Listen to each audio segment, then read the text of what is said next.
বাংলাদেশের রাজনীতি নিয়ে সবাই এখন তাকিয়ে লন্ডন বৈঠকের দিকে। স্থানীয় সময় শুক্রবার সকাল ৯টায় বৈঠক করবেন অন্তর্বর্তী সরকারের প্রধান উপদেষ্টা ডক্টর মোহাম্মদ ইউনূস এবং বিএনপির ভারপ্রাপ্ত চেয়ারম্যান তারেক রহমান। বিএনপির স্থায়ী কমিটির এক সদস্য জানিয়েছেন, বৈঠকে যে কোনো সিদ্ধান্ত নিতে পারবেন তারেক রহমান। এদিকে নেতাকর্মীরা আশা করছেন বৈঠকের মাধ্যমে কেটে যাবে রাজনীতির গুমোট আবহাওয়া। লন্ডন থেকে আরও জানাচ্ছেন আরিফ মাহফুজ। প্রায় ১৭ বছর ধরে লন্ডনে বসবাস করছেন বিএনপির ভারপ্রাপ্ত চেয়ারম্যান তারেক রহমান। নানা পথ পরিক্রমায় বাংলাদেশের রাজনীতিতে এখন প্রধান চরিত্র তিনি। অন্তর্বর্তীকালীন সরকারের প্রধান উপদেষ্টা ডক্টর ইউনূস বৈঠক করবেন তারেক রহমানের সাথে। এ নিয়ে প্রস্তুত দুই শিবিরই।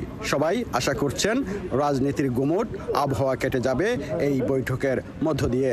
বৈঠকের মাধ্যমেই একটি সুন্দর সমাধান আসবে। কখন বাংলাদেশে নির্বাচন হবে, এই বৈঠকের মাধ্যমে বাংলাদেশের রাজনীতির আগামী দিনের গতিপথ নির্ধারিত হবে আমরা বিশ্বাস করি। বর্তমানে যে রাজনীতিতে যে কিছু টানাপোড়েন চলছে সংস্কার নির্বাচন নিয়ে, আমাদের বিশ্বাস এই বৈঠকের মাধ্যমে একটা সুন্দর ফলপ্রসূ সমাধান হবে।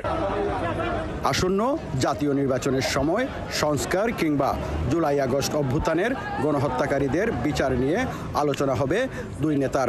ঢাকায় বিএনপির একজন নীতি নির্ধারক বলছেন, দলের পক্ষে যে কোনো সিদ্ধান্ত নিতে পারবেন ভারপ্রাপ্ত চেয়ারম্যান। যখন আমাদের শীর্ষ নেতার সাথে মাননীয় প্রধান উপদেষ্টার সাক্ষাৎ হবে, আলোচনা হবে, সেই পর্যায়ে আমাদের দলের পক্ষ থেকে যে কোনো সিদ্ধান্ত নেওয়ার ক্ষমতা মাননীয় ভারপ্রাপ্ত চেয়ারম্যানের আছে। আর প্রধান উপদেষ্টা এবং তিনি যদি একান্তে আলাপ করে একটা জায়গায় পৌঁছতে পারেন, তাহলে সবাই একটা, আমার মনে হয় যে সন্তোষজনক একটা অবস্থান নিতে পারবে।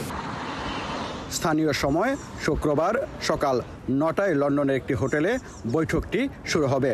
সূত্র বলছে ২ ঘন্টা ধরে হতে পারে আলোচনা। রাজনৈতিক সংকট উত্তরণে বৈঠকের কোনো বিকল্প নেই।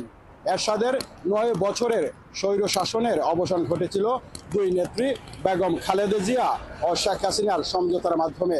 ঠিক তেমনি তারেক রহমান ডক্টর ইউনূসের হাই ভোল্টেজ লন্ডন বৈঠকে সমঝোতার মাধ্যমে উত্তরণ হোক বাংলাদেশের আগামী রাজনীতি সংকটের, এমনই প্রত্যাশায় আছেন প্রবাসী বাংলাদেশিরা। আরিফ মাহফুজ, ৭১, লন্ডন।